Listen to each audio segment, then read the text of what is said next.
Alors, on a eu plein de témoignages très inspirants. J'ai apprécié beaucoup votre montée sur scène. C'est pas moi. C'est la régie, hein. C'est la régie. On a vu tout à l'heure qu'avec le ministère de la Cohésion un peu approximatif, c'était pas ça. J'aurais adoré venir vous raconter comment devenir riche, beau, intelligent, admirer tous, gagner l'auto, etc. Bref, un peu le rêve de tout entrepreneur. Ça va pas être le cas. Ça va pas être le cas. Je n'ai pas créé Facebook. Je prends Facebook en exemple parce que ce petit con, on a 1 mois d'écart. Et quand lui, il tapait un high five avec Obama, bah pas moi. Et j'ai toujours été extrêmement un peu jaloux de ce monsieur. Donc on va pas parler. Je vais pas vous expliquer comment devenir riche, puissant et taper des high five avec Obama aux États-Unis parce que je ne l'ai pas fait, tout simplement. Je vais plutôt vous parler d'un truc qu'on n'a pas vu à la télé, plutôt des doutes de l'entrepreneuriat aussi.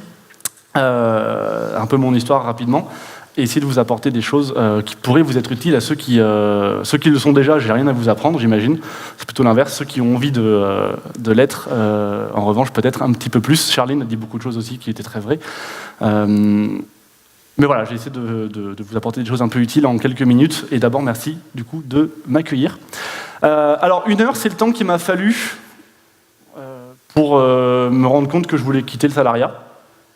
Après mes études au CELSA, j'ai cherché un boulot, comme tout le monde. C'est pas très surprenant. Et j'ai fini par trouver un boulot après moult entretiens ratés, parce que je ne suis pas doué en entretien d'embauche, apparemment. Et l'agence qui m'avait recruté, agence super sympa, dans le sentier, avec tout ce qu'il faut pour une start-up, le côté un peu sexy dont parlait Charline, il va bien, les fat boys rouges et fluo, les post-it, les écrans partout, les Macs, les machines à café, les ballons, bref, on s'y croit, on se croirait dans la Silicon Valley.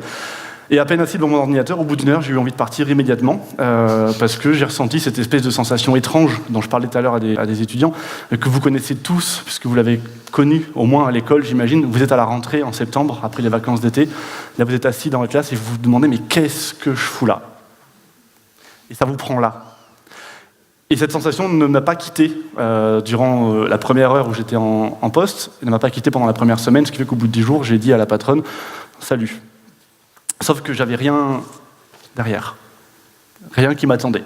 J'avais rien prévu. J'avais pas anticipé, je suis assez nul en organisation, donc j'avais rien prévu et j'ai dû tout de suite essayer de me réinventer pour savoir qu'est-ce que je pourrais faire ensuite. Pas droit au chômage bien sûr parce que j'ai pas été salarié, donc il fallait vite trouver une proposition de valeur et la vendre.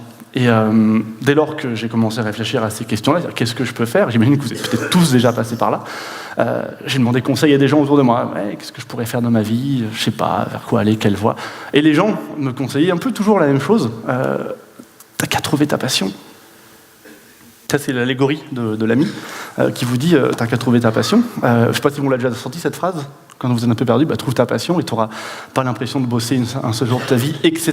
Bla bla bla. Donc, un peu en désespoir de cause, je me suis dit, ils ont peut-être raison, ces gens-là, je vais finir par essayer de voir ce que c'est ma passion. Je ne savais pas sur le moment ce que c'était ma passion, donc je suis allé chercher. Et quoi de mieux que Amazon pour vous aider à chercher votre passion. Je suis allé chercher des livres sur Amazon, et j'ai trouvé 2000 livres qui vous expliquent comment trouver votre passion. Il y en a plein ici, des titres. Donc, je me suis dit, en voyant tous ces résultats, que c'est nécessairement qu'il y avait quelque chose de vrai dans cette histoire de passion, ça devait exister, et donc j'allais pouvoir la trouver. En plus, aspirant entrepreneur un peu dans l'âme, j'étais bercé par les discours de Steve Jobs qui vous disait « Find your passion ». C'est très inspirant. Le mec, il a créé Apple, tu l'écoutes, globalement. Il a réussi quelque chose. Donc j'ai commencé à chercher ma passion avec passion, justement, nuit et jour, à inventer des choses, à réfléchir, à dire que je pourrais être consultant, puis non entrepreneur, puis non auteur, etc. Et j'avais un petit blog que j'avais créé dans ces années-là, et les headlines, enfin la homepage du blog traduit bien les hésitations et autres tentatives d'invention de jobs plus ou moins bullshiteux, comme on peut voir, qui va de Innovation Architect en passant par des trucs inspirés de Tim Ferriss, en passant par des trucs inspirés de je ne sais quoi. Bref, j'ai cherché, j'ai patouillé, j'ai tripatouillé en me disant mais qui suis-je, où vais-je, dans quelle étagère? Et j'ai réfléchi pendant 4 ans, à peu près. C'est long, c'est très très long. À lire des bouquins, à me dire mais en fait il faudrait que je fasse ça, mais non en fait pas ça, c'est trop... Ah en fait je sais, je vais être Innovation Architect, en fait non, je pense que je vais être auteur, non je vais être speaker, etc. etc. Chercher ma proposition de valeur, puis je la trouvais pas. Mais au bout de 4 ans, j'ai fini par trouver quelque chose, j'ai abouti à la fin de ma réflexion, et après 4 ans, j'étais enfin heureux de pouvoir vous annoncer que je n'avais rien trouvé. Rien du tout. En fait, j'étais tombé dans un petit piège idiot. J'avais considéré que tous ces bouquins qui vous disent « trouvez votre passion », je pensais qu'ils avaient raison, donc ça veut dire que j'avais un cadre de pensée qui était que ma passion est extérieure à moi quelque part. Et que j'ai juste à la trouver, elle est peut-être aux États-Unis, comme Charline le disait tout à l'heure, elle est peut-être dans un job, elle est peut-être dans une région, peut-être à Brive, qui sait, elle est quelque part, et j'ai juste à la trouver, et ma vie va devenir géniale du jour au lendemain. Tous les bouquins disaient ça. Dès que tu l'auras trouvé, ce sera parfait, tu seras heureux, tu seras riche, tu seras beau et tu seras intelligent. Donc je me disais, ma passion est là quelque part, elle m'attend, j'ai juste à la chercher, et quand je l'aurai trouvée, bim, c'est bon. En fait, j'étais tombé dans un piège, le piège de la passion, justement. Ce piège de la passion, c'est assez vicieux, parce que vous passez votre temps à courir après quelque chose qui n'existe pas. Cette passion, elle n'est pas à l'extérieur, elle est à l'intérieur, et vous pourrez passer du temps à la chercher, comme j'ai passé 4 ans, donc j'essaie de vous expliquer comment ne pas perdre 4 ans à chercher une passion en achetant 17 bouquins de développement personnel, en lisant des blogs dans tous les sens, et toutes les semaines en lisant Eureka, et en fait non, pas du tout. Et je suis tombé dans ce piège qui était traître, parce qu'il a un effet secondaire, que peut-être vous connaissez, dès lors que vous commencez à vous dire « ma passion existe en dehors, quelque part, et elle m'attend, et dans X jours, semaines ou années, je la trouverai, et alors je serai heureux », instantanément, votre vie présente devient non passionnante. Tout le quotidien devient non passionnant. Parce que vous vous dites « puisque je ne l'ai pas encore trouvé, ça craint, et bientôt, chaque café que je prendrai sera avec des gens passionnants, et chaque instant sera passionnant ». Donc, vous commencez à détester chaque seconde de votre vie actuelle, puisque vous croyez dur comme fer que votre passion vous attend quelque part dehors, et donc la passion étant une vie passionnante. Moi, je cherchais très fort une chose, que je crois on a tous envie d'atteindre, réussir ma vie. J'en ai qu'une, j'ai envie de la réussir. Ce que je n'avais pas compris, et pas réalisé pendant toute cette quête, c'est que j'étais tombé non seulement dans le piège de la passion, mais je m'étais fait aveugler par un autre problème, qu'on connaît peut-être tous aussi. J'ai appelé ça l'illusion du prestige. Alors, le prestige, c'est un peu comme... Alors, j'ai fait un dessin rapide sur l'iPad, parce que je n'ai pas beaucoup de temps de faire un truc chiadé. Le prestige, je l'ai défini comme un gros néon artificiel qui brille bien fort, c'est une lumière blanche, fabriquée par l'homme, qui est très très artificielle. Cette lumière vous aveugle. C'est une lumière qui ne vous appartient pas, c'est le prestige, et ce prestige, il est défini non pas par vous, mais par la société, par votre éducation, par votre université, par vos parents, par les attentes implicites ou explicites qu'on a de vous. Le prestige, c'est avoir une grosse maison, une grosse voiture, une maison secondaire, une maison à l'île de Ré, passer ses vacances au Cap Ferré, avoir un poste à responsabilité et être chief of quelque chose. On est tous aujourd'hui chief of quelque chose, ou responsable ou manager, ou directeur de quelque chose. Et on perd un temps incroyable à courir après un poste prestigieux, après des critères de vie prestigieux. Ces critères ne vous appartiennent pas.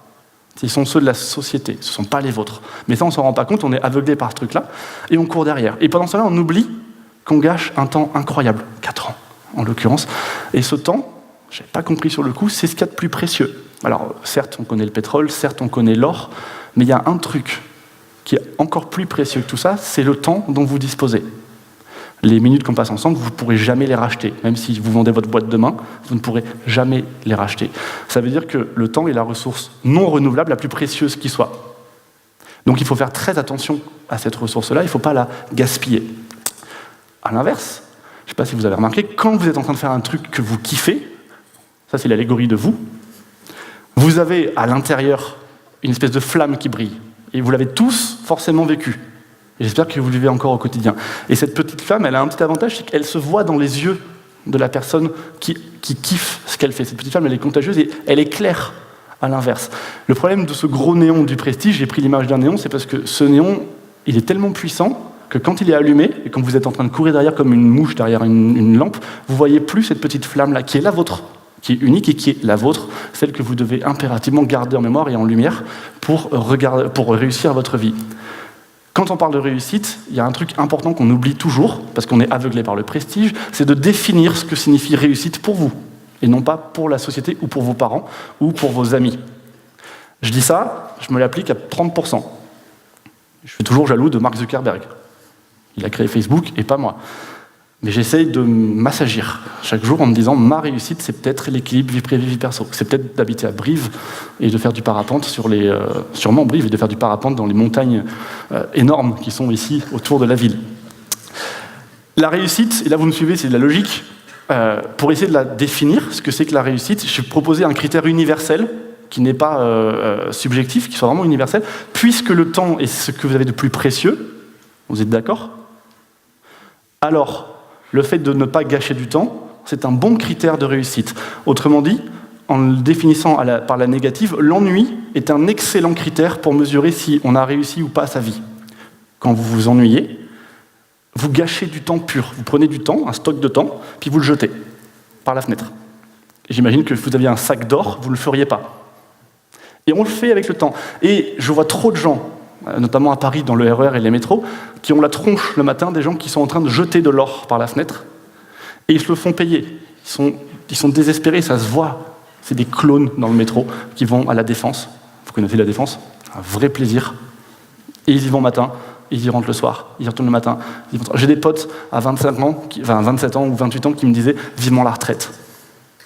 Véridique. C'est pas ce que je vous souhaite. Donc, si on veut un critère de réussite universalisable, ce serait que réussir sa vie, quelque part, c'est ne pas s'ennuyer. Et il y a un mot qui définit assez bien le fait de ne pas s'ennuyer, selon moi, ça s'appelle le flow. Ça vous parle? Quand on est dans le flow, on voit plus le temps passer. On n'a plus faim, on n'a plus soif, on se rend plus compte du temps qui passe ni rien. Et ce flow, il y a quelqu'un que vous connaissez bien qui gère assez bien le sujet du flow.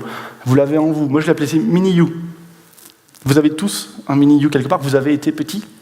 Et j'ai comme idée que quand on a été petit, on grandit, mais on met juste des costumes d'adultes sur un esprit d'enfant. On a tous en nous un petit enfant qui sommeille, tous. On se cache, on met des costumes cravates, on met du maquillage, etc. Du tailleur Chanel, mais ça feinte personne. On est tous des gamins avec des costumes d'adultes. Et ce mini-you, en ce qui concerne le mien, mini-moi quelque part, quand j'étais gosse, je passais mon temps libre à dessiner et à inventer des histoires. Pas encore super d'un bon niveau, mais je passais mon temps libre, mais des heures entières à dessiner et à écrire des histoires et à inventer des histoires. Et dans le cadre juste après mes études, dans le cadre de mon début de vie professionnelle légèrement chaotique, j'ai fait plusieurs choses. Je me suis retrouvé un peu par hasard et par crise d'ego à écrire un bouquin qui explique pourquoi et comment PowerPoint rend stupide. Vous verrez le paradoxe de la situation. Et en écrivant ce bouquin, c'était pendant les vacances, personne m'y obligeait, c'était volontaire de ma part, je me suis éclaté. Et j'ai retrouvé exactement la sensation de flow de quand on est gosse. J'ai passé 8 heures par jour à écrire, en Corse, dans mon île, pendant les vacances. Et ça paraîtrait un supplice, mais en fait c'était un plaisir. J'ai adoré cette sensation d'écriture. Et j'avais commencé à faire, suite à ce bouquin, des conférences dans des écoles, un peu par hasard, avec le syndrome de l'imposteur, très très fortement ressenti. Et dans la conférence, on m'avait donné carte blanche pour raconter des trucs sur l'entrepreneuriat, ou je ne sais quoi, ou le PowerPoint, et je me suis éclaté. Et j'ai retrouvé la même sensation de flow pendant les 4, 5, 6, 7 heures de conférence à Dauphine, où je me régalais, je ne voyais pas le temps passer, j'étais tout content. Dans la foulée, du coup, comme j'étais content, j'en ai écrit un deuxième bouquin. Alors le premier, le CELSA, mon école, m'a dit « Oh super, un livre qui explique le cadre de pensée théorique de la Sorbonne, tout ça ». Le deuxième, ils m'ont détesté, puisque j'explique comment faire un mémoire de master en 5-6 jours. Et ça, ils n'ont pas du tout apprécié. Dans le cadre de ce parcours un peu chaotique, j'avais aussi rencontré 2 entrepreneurs super sympas, d'une 50aine d'années, qui sont à Montpellier, et qui galéraient avec un concept de boîte super. J'ai mis 2 ans à le comprendre, c'était pas simple. Et ils m'ont demandé de les aider, donc je me suis associé avec eux, et on a cofondé une boîte qui s'appelle Stay Home, qui a atteint le 1 million d'euros de chiffre d'affaires cette année, qui est une fintech, et qui permet à des propriétaires qui sont surendettés de vendre temporairement leurs biens à des gens comme vous et moi. On achète à plusieurs la maison temporairement, avec l'argent de la vente. La personne solde ses dettes, genre un divorce ou un emprunt XY, loue sa maison pendant 36 ou 48 mois, et à l'issue de la période, rachète sa maison au même prix que convenu initialement. Et ça évite à la personne de tomber dans la spirale du surendettement et de la saisie immobilière. Il n'y a pas de feinte, on a fait toutes les télés possibles, imaginables. C'est super, ça crée des emplois et tout. Moi, je commençais à galérer parce qu'en conférence, quand j'arrivais, il fallait que je me présente. Et là, j'ai retrouvé le problème du blog. Alors, j'ai écrit un bouquin contre PowerPoint, monté une fintech. J'ai aussi écrit un bouquin sur le mémoire de master. Rien de cohérent. Et vous savez qu'on vit dans un monde qui aime bien les cases. Les cadres. Ça rentre pas dans une carte d'identité, tout ça. Ça rentre pas dans une case. Je savais pas quel était mon job. Je galérais. Et donc j'ai senti très fort le besoin de recentrer tout ça dans une structure que j'ai essayé de faire la plus large possible pour pas avoir cette sensation de cadre. Et c'est là que j'ai créé BrainSWAT, un machin. J'étais seul au début. Un machin qui me permettrait de faire un peu tout, sans trop me sentir prisonnier, parce que je déteste me sentir prisonnier dans quelque chose. Donc c'est un peu une boîte d'innovation, de conseils, un peu tout à la fois. 2 grandes activités, aider les grosses boîtes à passer de l'idée, de la réunion, du blabla à l'action. et faire un lab dans lequel nos propres idées, on peut les incuber, les créer très très vite. Donc, ça a pris, heureusement, sinon je suis peut-être pas là pour en parler, beaucoup de conférences dans des grandes boîtes à l'étranger, en France, j'en fais 50 ou 60 par an, sur des thématiques variées, l'expérience client, l'expérience collaborateur, l'engagement, l'innovation, blablabla, un tas de sujets. Ce faisant, vous remarquerez que c'est à peu près ce que je kiffais faire quand j'étais gosse et quand j'ai découvert les conférences. Donc en fait, j'aime ce que je fais. On a une activité où on aide les entreprises à réfléchir en faisant de l'intelligence collective à comment résoudre leurs propres problèmes. L'entrepreneuriat, c'est d'abord trouver un problème avant de trouver une solution. Donc on les aide à trouver des bons problèmes et à les résoudre en 7 jours avec un sprint qui s'appelle Google Design Sprint, qui est très efficace. Donc on fait bosser les gens. Là, en l'occurrence, on faisait bosser des gens très sérieux et tous énarques avec des Legos. On voit des Legos sur l'écran. Et on arrive à faire des choses un peu comme ça, c'est rigolo, des banquiers ou des énarques avec des Legos. Et dans le lab, on a créé nos propres projets. Et là, c'est là que ça devient intéressant et que moi, je m'éclate le plus. On transforme une idée en projet. On a par exemple eu l'idée de se dire, je suis motard, j'ai eu un accident de moto à cause d'une voiture qui m'a coupé la route. Je me suis dit, j'en peux plus de voir ces personnages non raisonnables, pour le dire poliment, téléphoner au volant, et qui causent beaucoup de morts, d'accidents. Je me suis dit, on pourrait faire des campagnes de prévention routière sur des culs de camion. Parce que derrière un camion, il y a un conducteur, il y a personne d'autre qui peut le déranger, il ne peut pas fermer les yeux et zapper, il ne peut pas changer de chaîne. C'est l'occasion de lui faire des campagnes de prévention. Et on a fait des campagnes de prévention pour la sécurité routière, Generali, Scania, Vinci, etc. Sur des campagnes pour l'environnement, etc. Et puis, je parlais tout à l'heure des réunions à répétition. Vous connaissez les réunions? Passer du temps en réunion. Un cadre passe 40% de sa vie en réunion. Problème. Piste de solution, on a créé des réuniomètres. Vous allez en entreprise, vous mettez durée de la réunion, nombre de participants, salaire moyen, start, et ça vous calcule le coût de la réunion en live. Je vous dis que c'est très très efficace pour accélérer les réunions. C'est une blagounette, mais ça nous a fait rire. On l'a vendu à une banque au Luxembourg, qui fait beaucoup de réunions et qui se dit on en a marre de faire des réunions, on va mettre le prix de la réunion que ça coûte à la boîte, salaire chargé, immobilier compris, etc. On sort à la fin du mois une application qui permet de déléguer des tâches instantanément à son équipe sans avoir besoin d'écrire ou de téléphoner ou d'envoyer un email, etc. et de suivre où en sont les tâches. Ça s'appellera Wiz, ça sort à la fin du mois.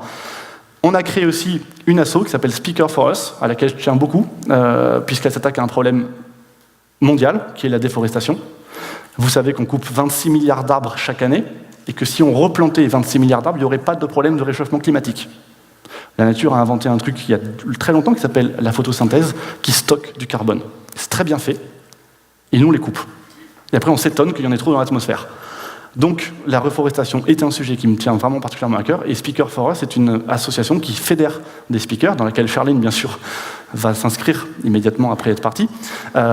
Et on regroupe des speakers du monde entier qui, à chaque fois qu'ils font une conférence, reversent une partie de la conférence à l'association qui plante des arbres en leur nom. Et on a planté, jusqu'en quelques mois, 12 000 arbres. On est encore loin des 26 milliards. Mais c'est toujours ça de fait.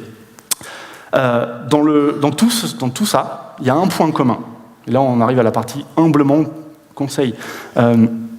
J'ai toujours essayé de suivre cette espèce d'envie de créer des trucs, que ce soit un bouquin, une entreprise, un business plan, un logo, un nom, une asso, n'importe quoi. Il y a une feuille blanche, il y a un stylo, et on crée. Et je pense qu'on a tous cette espèce de petit genius personnel, on appelle ça le genius, on appelle ça le talent. Si vous le suivez, de manière authentique, ça donnera quelque chose, d'une façon ou d'une autre. Moi, on m'a toujours reproché de toucher à tout et de ne pas me focaliser sur quelque chose et de parler trop et de faire trop de blagues nulles en cours. Aujourd'hui, on me paye pour faire des blagues nulles. Je ne vais pas me plaindre. Deuxième chose qui m'a beaucoup aidé, et j'ai eu cette chance, un bol de soupe. Un jour, mon père m'a dit, mon père était comme Charline le racontait, à l'époque plutôt opposé à la création d'entreprise, il me disait « tu ne devrais pas trouver un travail plutôt ?» Comme tous les parents qui s'inquiètent. Et mon père m'a dit « fiston, tu fais ce que tu veux, il y aura toujours un bol de soupe à la maison. » Dites-vous que si vous avez peur de tenter quelque chose, vous avez vos amis, vous avez vos proches, vous avez la famille, il y aura toujours un bol de soupe quelque part. Vous n'êtes pas en danger de mort. C'est bien de tenter. Troisième chose qui m'a beaucoup aidé, une équipe aussi folle que ce que je peux l'être. Donc là, il en manque 3 ou 4, on sera 10 d'ici la fin de l'année. On est parti en séminaire, on avait fait plein de conneries. C'est une équipe géniale. Ça, c'est la troisième chose, une équipe. L'intelligence collective, seul, on va pas très loin. On va aller plus vite, mais on va pas très très loin. Quatrième chose que j'ai apprise en Australie, vaincre sa peur. Donc le bol de soupe, c'est un des moyens de vaincre sa peur, mais vaincre sa peur est essentiel si on veut avancer. Et la bonne façon de le faire, pour moi, c'est le parachutisme. Vous êtes là, vous regardez en bas, et puis à un moment donné, il faut y aller.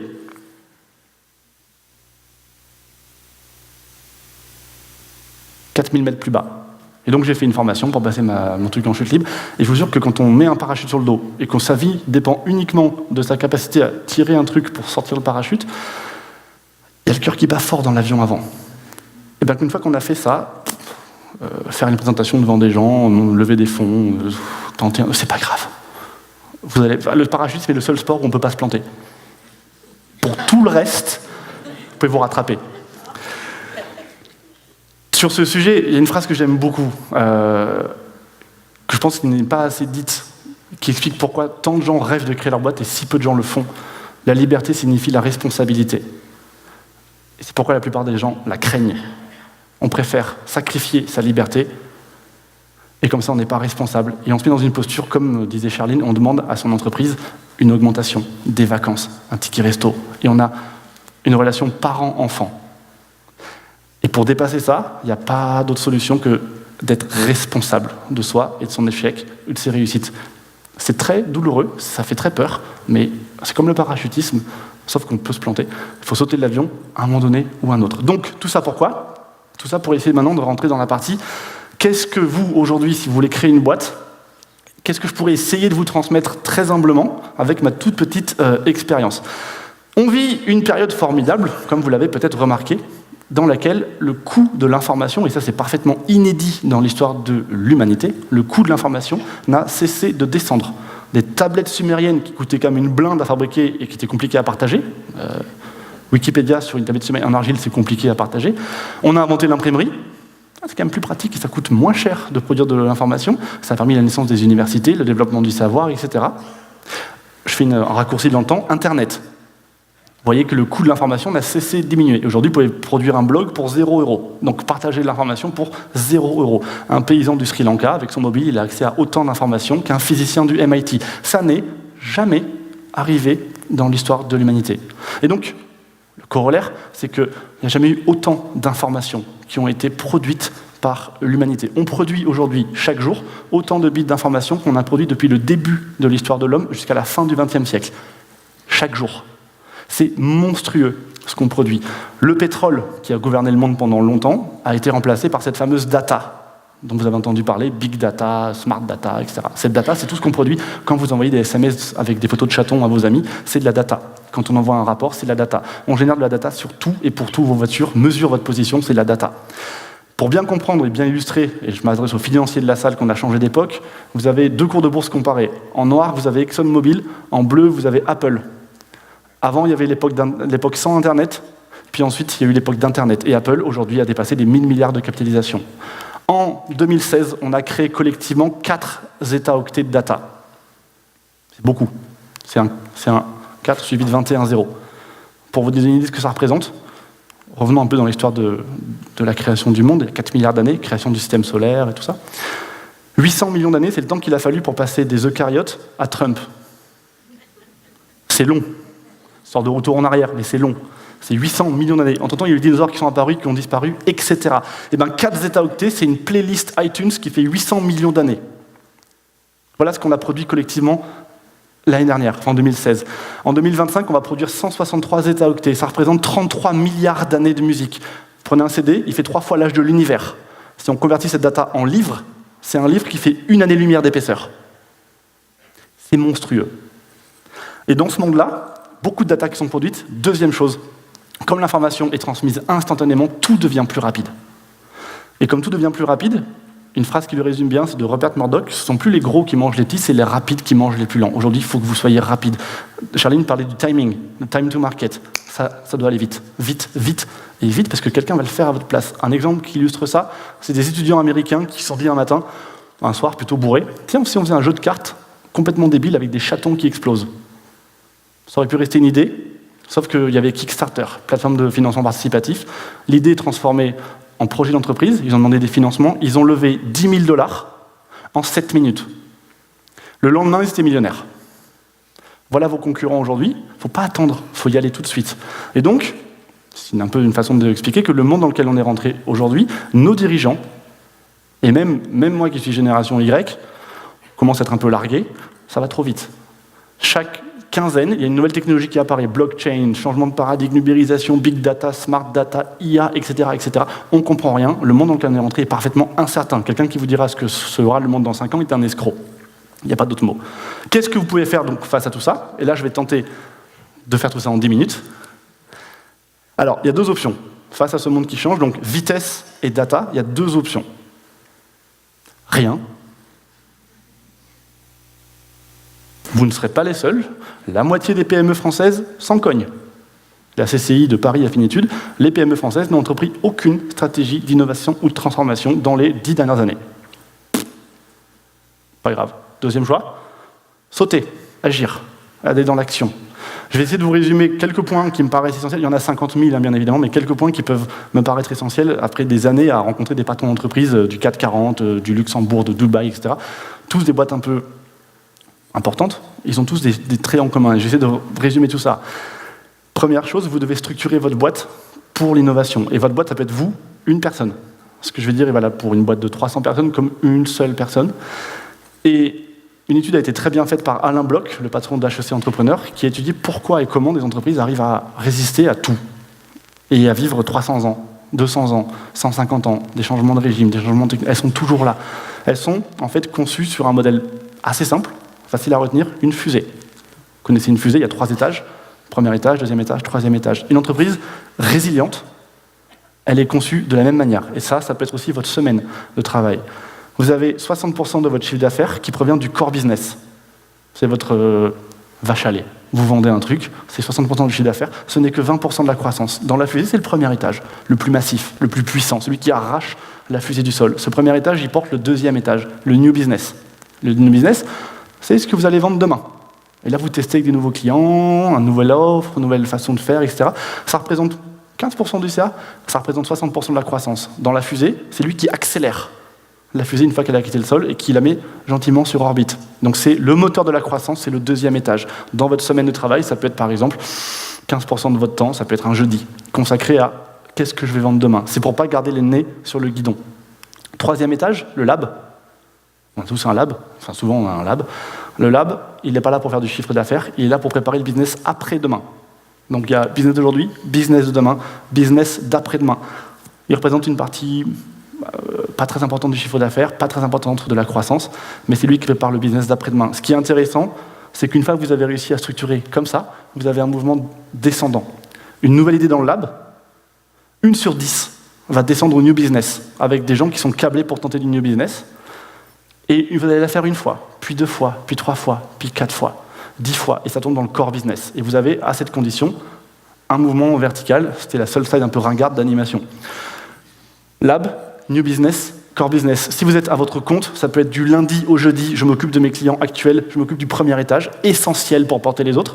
Le jeudi, je m'occupe de mon new business, qu'est-ce que je vais faire demain? Et le vendredi après-midi, qu'est-ce que je vais faire après-demain, dans 1 an, dans 2 ans? Et c'est valable aussi pour les étudiants, parce que chaque étudiant aujourd'hui dans la salle sait que son diplôme qu'il aura dans 3, 4, 5 ans ne vaudra plus un clou dans les 6 ans qui viennent, parce que les technologies sur lesquelles vous allez travailler n'existent même pas encore aujourd'hui, et les problèmes que vous allez affronter n'existent même pas encore aujourd'hui. Ça va très vite pour tout le monde. Donc même un étudiant, il faut qu'il soit toujours 2 coups en avance. Deuxième posture importante à comprendre, accepter l'erreur. On dit en France prendre un risque, qui se traduit en anglais par take a chance. On est mal câblés, les Français, pour prendre des risques. On a inscrit le principe de précaution dans la Constitution. C'est bien, mais c'est pas top pour innover. Le droit à l'erreur que vous vous accordez, ou que vous accordez à vos collaborateurs, est proportionnel à l'audace dont vous ferez preuve, ou dont eux feront preuve.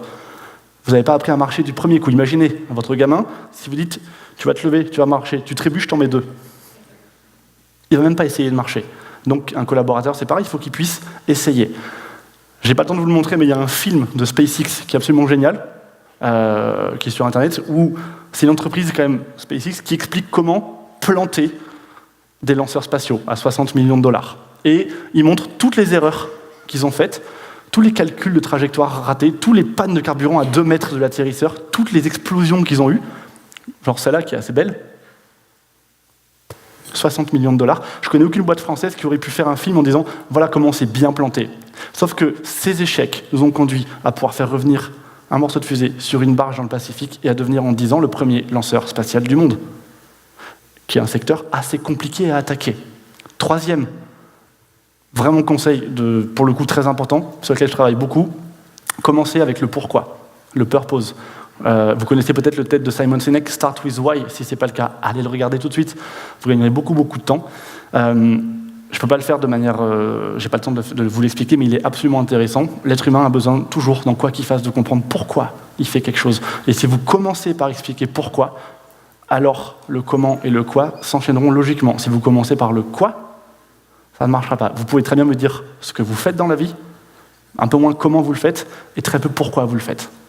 Mais l'être humain, il va s'engager sur un pourquoi, pas sur un quoi.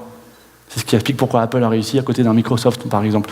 SpaceX a recruté les meilleurs ingénieurs. En les payant moins cher, il a réussi l'impossible à je ne sais pas combien de niveaux, parce que leur why, c'était pas de battre Arianespace, c'était de faire de l'espèce humaine une espèce interplanétaire. Et à chaque fois qu'il y avait un problème, Elon Musk disait à ses équipes, si tu n'y arrives pas, 1, t'es viré, 2, on ira sur Mars sans toi. Et ça, c'était intolérable pour l'ingénieur. Ça lui parlait ici. Tesla n'est pas une boîte qui fait des voitures. Tesla est une boîte qui doit mettre fin à l'ère du pétrole. C'est pour ça qu'ils ont racheté SolarCity, qui font des tuiles solaires et qui font des batteries pour les maisons. Le why de Tesla est de mettre fin à l'ère du pétrole. Renault n'a pas un why qui consiste à mettre fin à l'ère du pétrole, donc ils font des voitures. Charline parlait de 3P, moi j'en propose 4 que j'aime beaucoup. On commence par le purpose, on embauche des gens et on trouve des clients qui croient à ce que vous croyez. On conçoit des produits qui en font la preuve, et ensuite on s'occupe des process. Quand on commence par les process, on s'ennuie. Comme disait Mahatma Gandhi, si vous ne me croyez pas moi, trouvez le purpose, les moyens vont suivre. J'appuie sur Gandhi. 4e point, faites appel à l'intelligence collective, vous ne pouvez pas aller loin tout seul, le monde est trop complexe. Pour comprendre ce que c'est que l'intelligence collective, très petite histoire. Retour en arrière sur les plages de Normandie en juin 1944. Le plan de bataille des Alliés est relativement simple, débarquer, prendre les plages, traverser la Normandie et aller défoncer les nazis en Allemagne. Ça, c'est le plan de bataille qui est simple. Petit problème non anticipé par les Alliés, le bocage normand. Les buissons qui sont là. Il y en a plein. Vous pouvez voir à l'écran, il y a beaucoup de buissons partout. Et chaque petit champ devient un micro-champ de bataille où les chars ne peuvent plus avancer. C'est en anglais, embuscade dans tous les sens. Les Alliés sont ralentis. Le chef se demande ce qu'il faut faire. Les gens se tournent vers le chef et disent « Chef, qu'est-ce qu'on fait ?» On se fait massacrer. Le chef, il a fait West Point, mais il n'a jamais appris comment attaquer un buisson. Dans les chars, il y a un type qui s'appelle Curtis. Et Curtis, lui, dans le civil, il est agriculteur. Et lui, les buissons, ça le connaît. Quand il a un buisson qui l'emmerve, il soude une fourche énorme à l'avant de son tracteur et il arrache le buisson. Et Curtis, il fait remonter l'idée. Même si c'est un soldat de base, il fait remonter l'idée. En désespoir de cause, l'armée se saisit l'idée et greffe des fourches à l'avant du char. Et miracle, ça marche. Les Alliés gagnent du temps et économisent beaucoup de vie. Ça s'appelle l'intelligence collective, et là, en l'occurrence, appliquée à l'armée. Chacun peut être une partie de la solution, même s'il est tout en bas de l'échelle. Il y a une exception à l'intelligence collective. Les supporters de foot. Dans le cas des supporters de foot, il y a une loi mathématique. L'intelligence collective est inversement proportionnelle au nombre de supporters de foot qui sont donc dans la salle. 5e levier, pour vous, soyez et restez authentique. Ça rime en anglais, donc ça rime pas en français. Ce que vous êtes authentiquement, ça permettra de vendre tout seul. La ville de Los Angeles était en galère pour recruter un designer graphique. Ils auraient pu faire une annonce classique. Nous recherchons un designer graphique. Non. Ils ont fait une annonce sur Paint. Elle a fait le tour du monde. L'authenticité, c'est d'appliquer ses valeurs tout le temps. Richard Branson, le patron de Virgin, il avait perdu un pari avec une compagnie aérienne concurrente. Il a fait le service pendant le vol de sa compagnie concurrente. Il a fait l'hôtesse de l'air, le PDG d'un énorme groupe. Et quand je vous dis qu'il applique vraiment le fun au quotidien, il l'applique vraiment au quotidien. Il est authentique, ça sonne juste. Par contre, quand on voit un grand patron du 440 d'un coup se mettre en t-shirt et pieds nus pour raconter un truc, ça sonne bizarre. Il veut se la jouer Silicon Valley, mais c'est pas... Non, ça colle pas, ça sonne faux. On est câblé pour détecter le faux chez l'humain. L'authenticité, ça paye. Burger King, vous connaissez ? Vous savez peut-être pas qu'ils ont une malédiction. Leur restaurant brûle tout le temps, et beaucoup plus que les McDo et autres Quick. Au lieu de s'en cacher, ils en ont fait une pub, grillée à la flamme depuis 1954.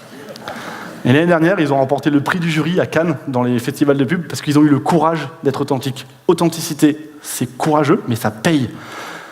Enfin, dernier point, soyez jugad, ça veut dire soyez frugal.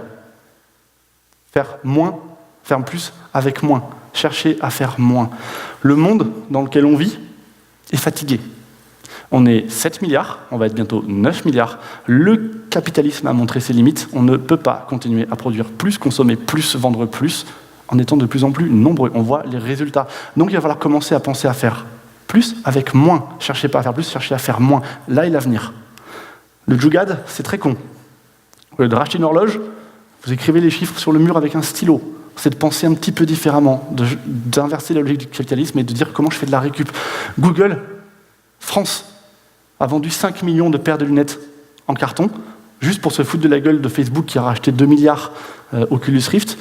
À la base, ça fait une soirée pizza où ils ont découpé des lunettes dans un carton. Et ils ont vendu 3-4 €. Et c'était à Paris qu'ils ont inventé ça. Pas besoin de beaucoup de chiffres d'affaires et de R&D pour inventer un produit.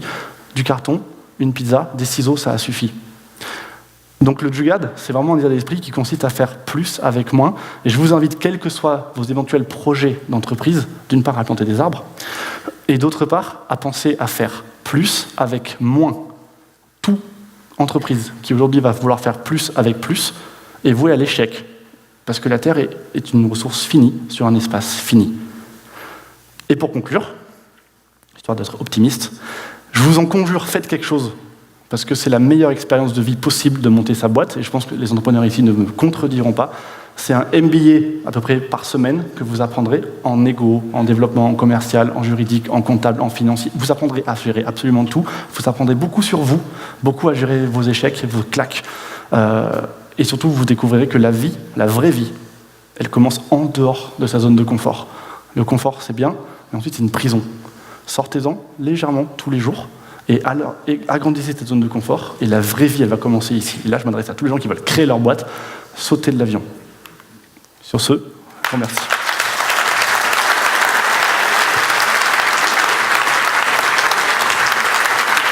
Timing, c'est bon ? Merci Nicolas. Reste là. Merci beaucoup Nicolas. Tu avais 2 questions pour notre auditoire. Tu avais deux questions cadeaux. Ah, je les ai oubliées. Juste, je précise que le véhicule scénique blanc immatriculé EL927WS va bientôt partir à la fourrière s'il ne bouge pas. EL927WS scénique blanc qui visiblement bouche l'accès à une habitation. Pardon pour cette virgule. Je te rends la parole. Tu avais 2 questions pour notre auditoire. On t'écoute. Si, tu me les rappelais, parce que là, elle m'échappe. Alors... Le mini-moi, la question c'est qu'est-ce que vous vouliez faire quand vous étiez petit ? Ah oui, c'est ça. J'ai la deuxième aussi, si tu as besoin. C'est sympa. L'intelligence collective, c'est vraiment sympa. C'était pour vous donner un peu de billes si vous galérez à trouver votre passion. Moi, j'ai passé 4 ans, hein, donc il y a une façon, effectivement, et je te remercie, c'est de trouver un peu qu'est-ce qui nous anime. Soit, vous avez 2 options. Soit vous vous retournez vers ce que vous faisiez quand vous étiez gosse, pendant ces heures de temps libre que vous aviez, parce que personne ne vous contraignait à rien faire, et donc vous avez forcément inventé vos propres centres d'intérêt. Et je suis convaincu qu'ils n'ont pas beaucoup changé. Moi, c'était dessiner et écrire, et aujourd'hui, ce qui me plaît le plus, c'est de dessiner et d'écrire. Des conférences, des bouquins, des business plans, n'importe quoi. Et je pense qu'on a tous plus ou moins ce truc-là, parce que quand vous étiez petit, vous avez designé vos centres d'intérêt, ils n'ont pas bougé. Si vous n'arrivez pas à trouver ce que vous aimiez faire quand vous étiez gosse, deuxième astuce, c'est une expérience de pensée, elle fait mal, mais il faut la faire de manière crédible. Vous imaginez qu'on est mardi aujourd'hui ? Ouais. Demain, sur votre compte en banque, parce que je viens de vendre Facebook, SpaceX, Google et Apple à la fois, j'avais tout créé, donc je suis pété de thunes. Et en fait, pour faire une petite expérience sociale qui m'intéresse, je vais tous vous créditer votre compte en banque demain de 320 millions d'euros. Matin. Là, vous me dites, bluff. D'un matin, je vous vous projetiez dans cette situation, vous ouvrez votre compte en banque, 320 millions d'euros, chacun. La question que je peux vous poser, et que vous pourriez vous poser vous-même chez vous, c'est après la phase compulsive d'achat, qui va durer 1 an à peu près, résidence secondaire, appartement, Louboutin, moto, voiture, Lamborghini, ce que vous voulez. Bref, vous allez acheter un tas de trucs parce que vous pensiez en avoir besoin. On est dans une société capitaliste, on a été formaté comme ça, vous pensez en avoir besoin, donc ok, allez, vous achetez, au bout d'un an, vous avez tout acheté, vous n'avez plus besoin d'acheter, vous avez tout en double. Vous êtes dans votre jacuzzi, dans les Alpes, avec vos chaussures en or, servi par une poignée de gens qui vous servent du champagne et du caviar. Vous n'avez plus faim, ni soif, ni envie de quoi que ce soit, vous avez déjà tout acheté, plus d'idées. Qu'est-ce que vous faites ? La première réponse qui vient généralement, je crée une fondation. Parce que vous êtes un peu mal, éthiquement parlant, et vous dites, je vais rendre ce qu'on m'a donné, je vais être utile, je vais créer une fondation pour sauver petit A, les dauphins, petit B, les koalas, petit C, les oiseaux, n'importe quoi. Vous cochez votre truc, vous faites ça. Donc oui, vous faites ça, vous faites une fondation, c'est très bien. La question que je vous pose, c'est est-ce que vous allez faire ça pendant les 50 prochaines années ? Oh ben non, je mets quelqu'un. Très bien, donc vous mettez quelqu'un. Donc vous avez 320 millions, allez 300, une fondation, des gens qui bossent pour vous dans la fondation, qui sauvent le monde à votre place. Vous avez déjà tout ce que vous voudriez posséder un jour, et vous allez découvrir une chose incroyable, ça ne vous rend pas plus heureux. Vous avez déjà tout, mais c'est vide. La question que je vous pose, c'est, vous avez déjà tout ça, qu'est-ce que vous faites lundi prochain à 9h du matin ? Vous avez la fondation, vous avez les millions, vous n'avez plus besoin de travailler, vous n'aurez plus jamais faim, vous avez rincé tous vos amis, qu'est-ce que vous faites ? Et derrière cette question, une fois qu'on a enlevé les besoins artificiels du néon, du prestige, se cache votre authentique besoin de faire quelque chose. Je n'ai pas la réponse, enfin pour vous, parce que vous êtes un peu nombreux, posez-vous cette question-là et essayez d'y répondre honnêtement. Et moi je sais que je serai toujours ici à Brive, même si j'avais 320 millions d'euros sur mon compte, je continuerai à faire ce que je crois, c'est-à-dire transmettre des trucs auxquels je crois et inventer des boîtes et écrire des bouquins. Posez-vous cette question-là. Et la deuxième question, bien sûr, qui était... Tu l'as dit, c'est celle, effectivement, de cette arrivée massive d'argent sur vos comptes en banque. Regardez, demain, ça peut arriver, on ne sait jamais, peut-être que je ne bluffe pas. Chiche ? Chiche. On applaudit Nicolas. Merci.